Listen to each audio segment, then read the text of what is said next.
Deus revelatus, Deus absconditus. Dios revelado, Dios escondido. Cuando escucho a un predicador cristianizado contarme sus historietas bíblicas desde el púlpito, con esa certidumbre crédula que parece a prueba de bombas lógicas, con ese dominio total de los secretos celestiales, entro en un profundo estado de incredulidad pasmosa y me pregunto, ¿cómo puede haber personas así, tan autoconvencidas, tan seguras de la mentira? Se habrán dado cuenta del engaño, pero lo usan para su provecho económico, social o emocional. O quizá mantienen su autosugestión para conjurar los insidiosos demonios que les atormentan el alma, lo cual tendría cierto sentido. O tal vez sean honestamente necios y piensen que engañar a las personas con suposiciones infundadas es hacerles bien. No sé.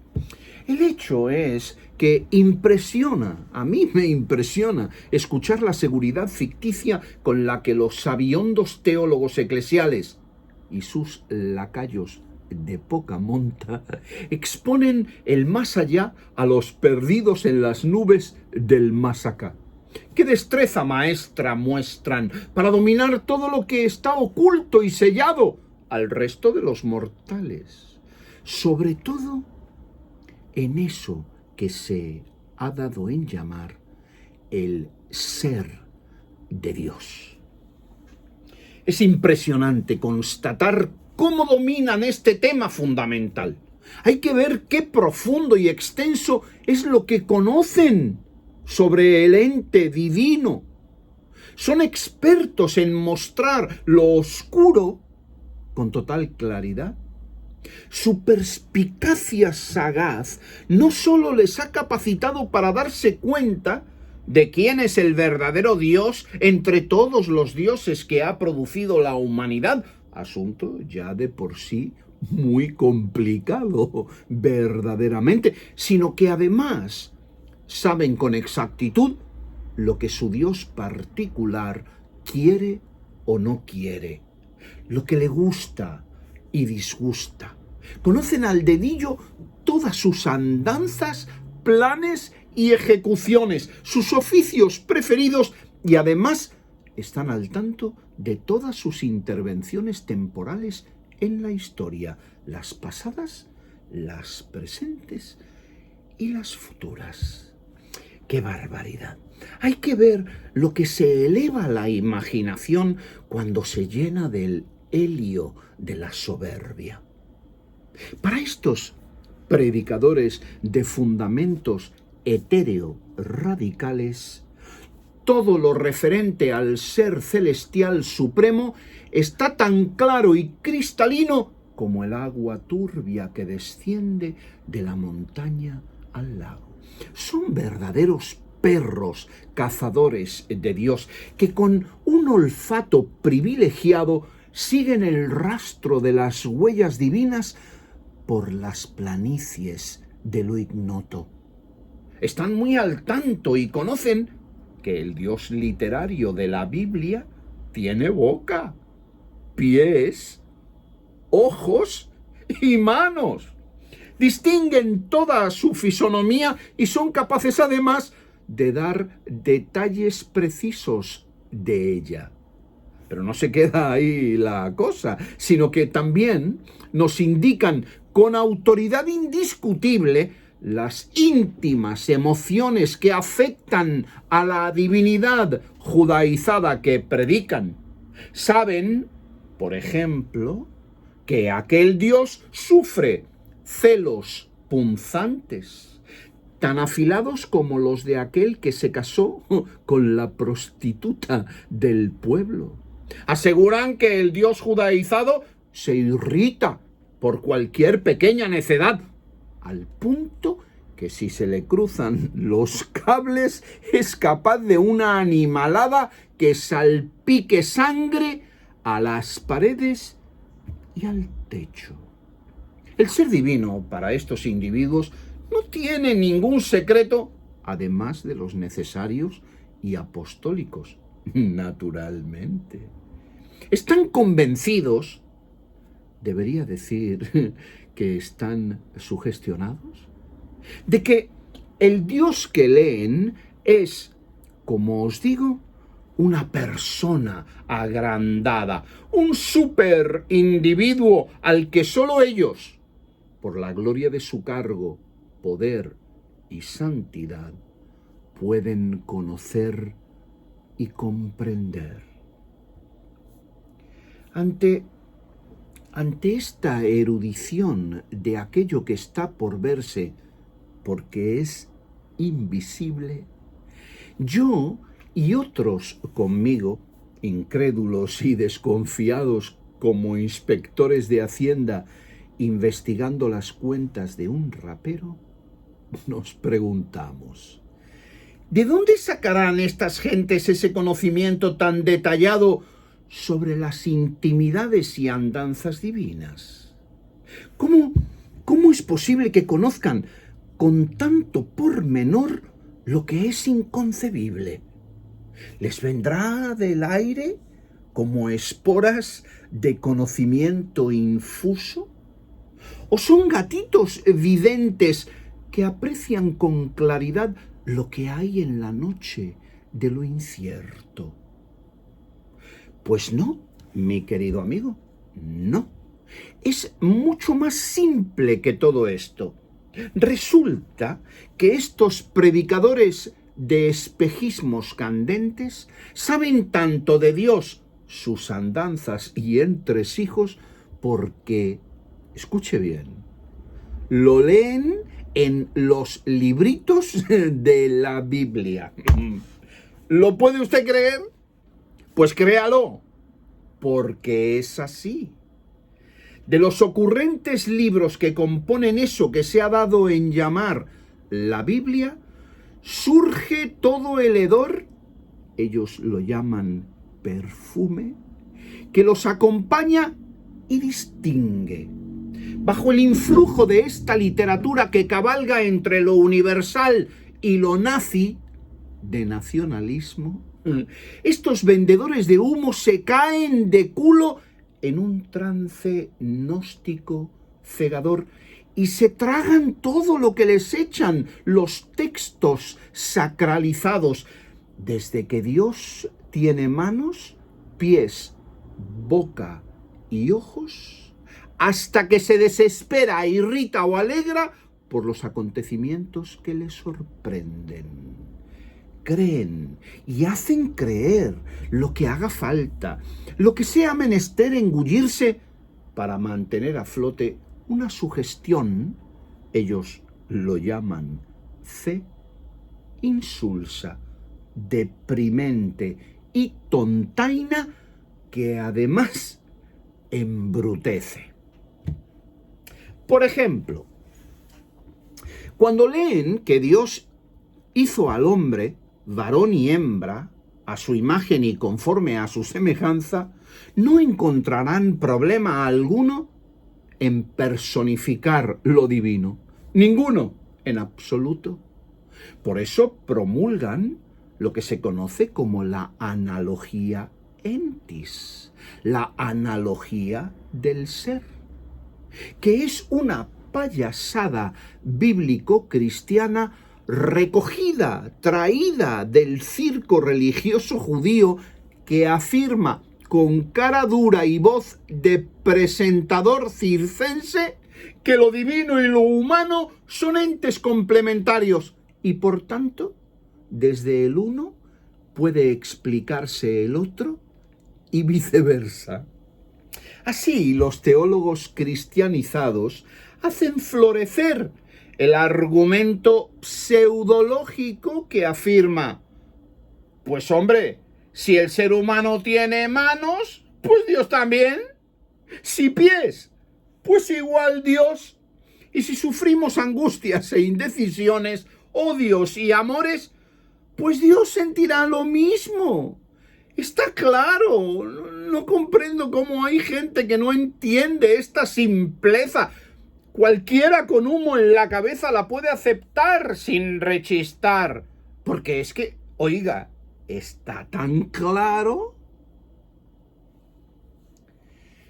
Pues bien, queridos amigos, apropiándose de estas sagradas revelaciones, tan profundas como un riachuelo en el desierto candente, los teólogos cristianizados hablan y hablan sin sentir escozor mental alguno, sin análisis racional, sin meditación, solo mera verborrea imaginativa edificada sobre la humareda de una fe gris. Pepe, toma, lee y traga. Si está escrito ahí, por algo será, chico. Engúyelo sin masticar y deja de hacer preguntas, que así no llegarás a nada en el reino de los cielos. Si ahí dice que Dios es así y hace esto y aquello, por muy torpe, anodino y contradictorio que sea, aunque leas idioteces sin sentido, tú trágatelo con hambre y luego repítelo con la seguridad y aplomo de un papagayo con doctorado en teología, para que todos crean que sabes de lo que estás hablando y tampoco pregunten. ¿Me comprendes?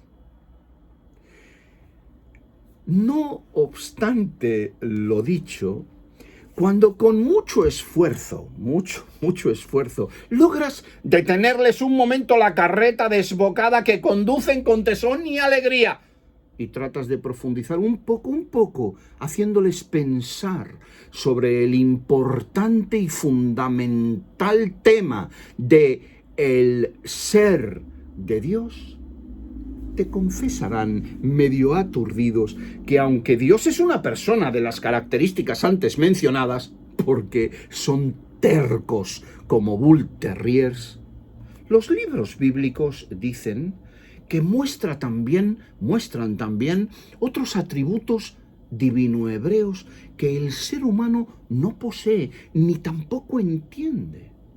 Entonces te expondrán la versión bíblica del Deus absconditus, del Dios escondido que habita en la lumen gloriae, la luz inaccesible, y a quien nadie ha visto jamás. Este Dios es el mismo, sí, pero ya no tiene manos, ni pies, ni ojos, y ya no se le puede conocer ni comprender, porque, claro, obviamente es Dios, y nosotros somos solo unos berracos pecadores sin cerebro apenas. Así que, iluminados por esta potente y cegadora luz que dimana, repito, de unos libros mal escritos y 1000 veces peor traducidos, nos aleccionan sobre este Dios escondido, diciendo, por ejemplo, que es un immutabilis Deus, es decir, un Dios inmutable, que no cambia ni de ser, ni de atributos, lugar o voluntad, ya que no está sujeto al tiempo, ni por lo tanto al devenir de los sucesos contingentes.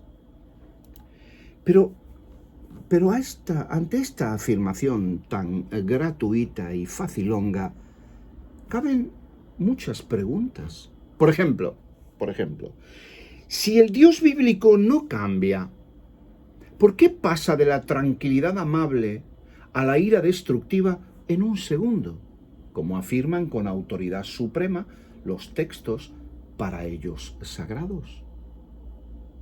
También cabría preguntar, ¿por qué cambió de opinión respecto a su amado pueblo judío, a quien juró fidelidad eterna, pero ahora resulta que los relega en favor de los gentiles cristianos? ¿No es esto acaso un cambio radical de pensamiento, voluntad y acción? Es más, vamos a ir un poco más profundo. Si el Dios bíblico no cambia, como nos aseguran los ingenieros teológicos cristianizados, eso implica que no está sujeto al tiempo, que no vive sumergido en el río temporal, ya que solo se puede ser realmente inmutable sin tiempo. Porque en el tiempo, participando del acontecer, es imposible no cambiar, ¿cierto? Es el transcurrir temporal lo que fuerza el cambio continua y necesariamente, por lo que en realidad todos estamos hechos de momentos, infinitos instantes amarrados al tiempo. Es en eso precisamente que consiste el existir, en estar sujeto al devenir que acontece. ¿A que sí? Pues bien, el problema entonces es que ese necesario desligarse del tiempo que se pretende mediante la inmutabilidad del Dios hebreo que se proclama es precisamente la definición de muerte, ya que, como todos sabemos, morir es abandonar para siempre la barcaza del tiempo, liberarse plenamente de él. ¿No es cierto? Entonces, la consecuencia es tan ineludible como impactante. Decir que el Dios bíblico es inmutable es lo mismo que implicar que no vive, que no existe, que está muerto. Y negarle esa inmutabilidad para evitar el problema que acabamos de decir sería lo mismo que quedarse sin Dios. Si no lo ha dicho nadie todavía, que yo creo que lo han dicho 20.000 antes que yo, permítanme decirles que la teología bíblica solo ha producido una cosa eficazmente: matar a Dios con sus explicaciones. Ante estas duras afirmaciones, los inventor Dei, inventores de Dios, tan ocurrentes ellos, se agitarán como gatitos al bañarlos y, sacando sus minúsculas garras metafísicas, contestarán rápidamente que los escritos bíblicos están plagados de recursos literarios que no deben ser tomados en forma literal, es decir, en serio, ya que, por supuesto, ni Dios tiene manos, ni pies, ni ojos, ni tampoco puede ser definido con palabras humanas.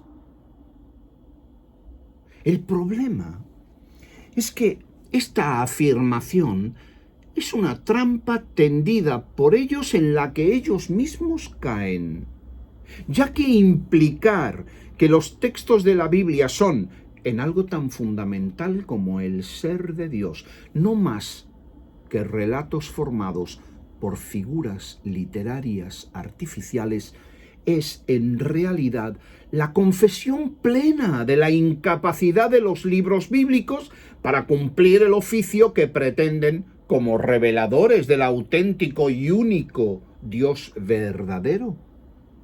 Es en definitiva declarar que la fe que predican tiene los pies de barro blando, que están apoyados sobre un papel mojado.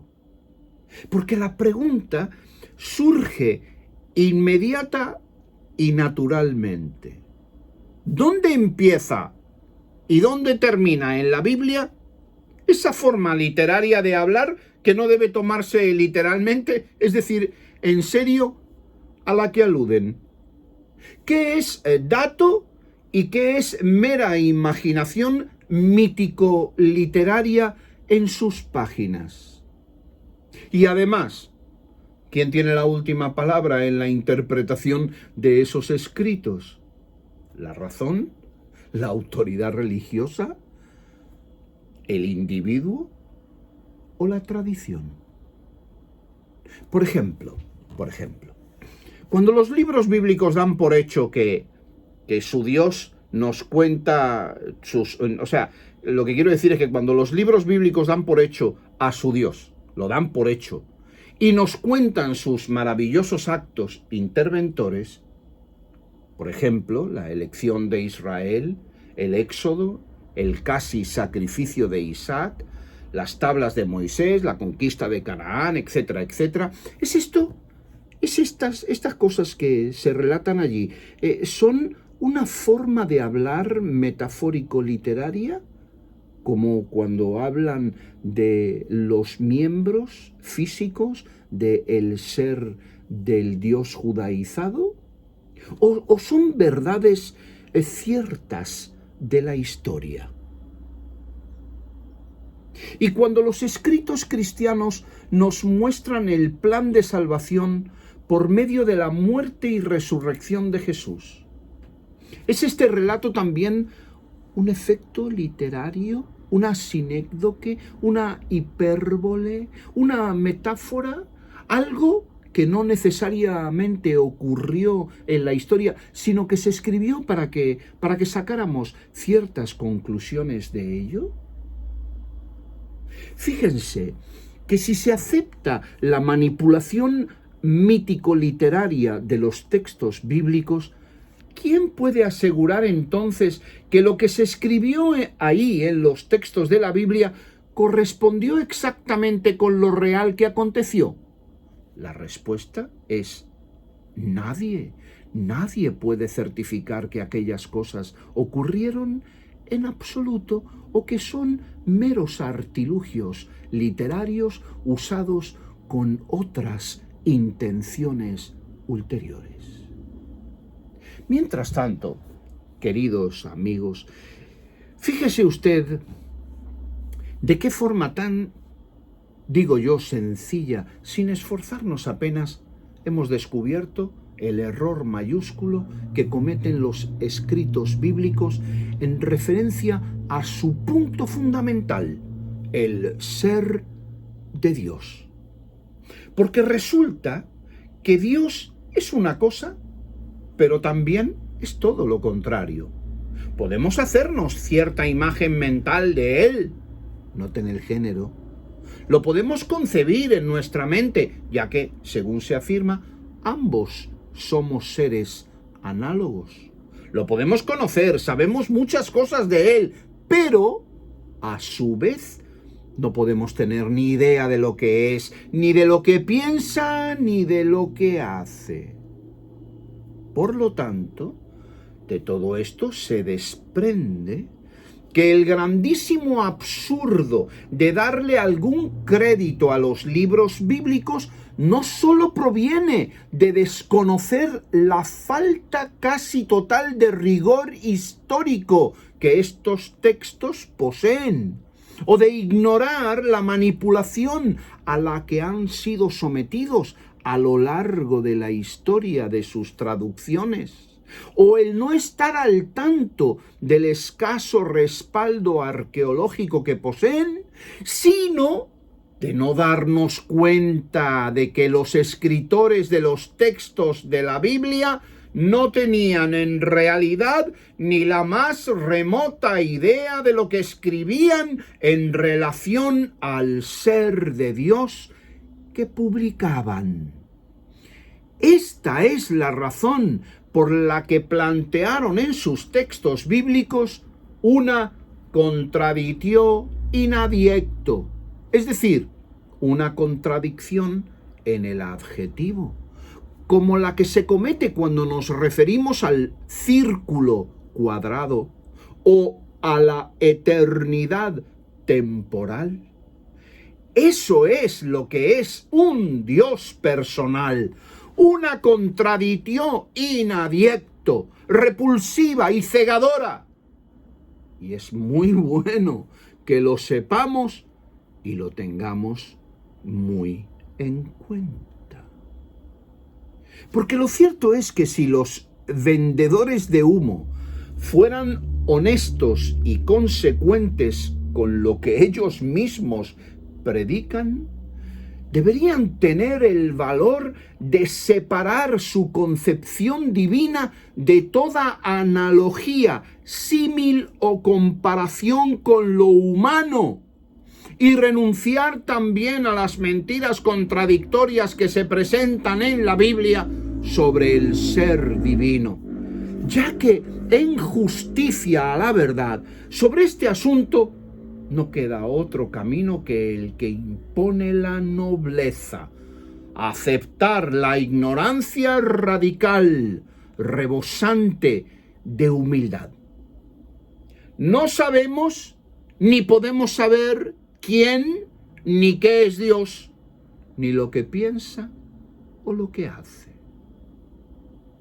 Cuando llegue este momento, cuando esto ocurra, tengamos fe, los textos bíblicos caerán en el lugar que les corresponde en justicia, el de unos cuentos infantiloides con cierto valor para aprender estratagemas existenciales, Proverbios y Eclesiastés, unos relatos épico-imaginativos para que los religiosos judíos se crean importantes en el planeta Tierra, y unos cuentos deterministas para que los cristianos crean que tienen a Dios agarrado por el rabo.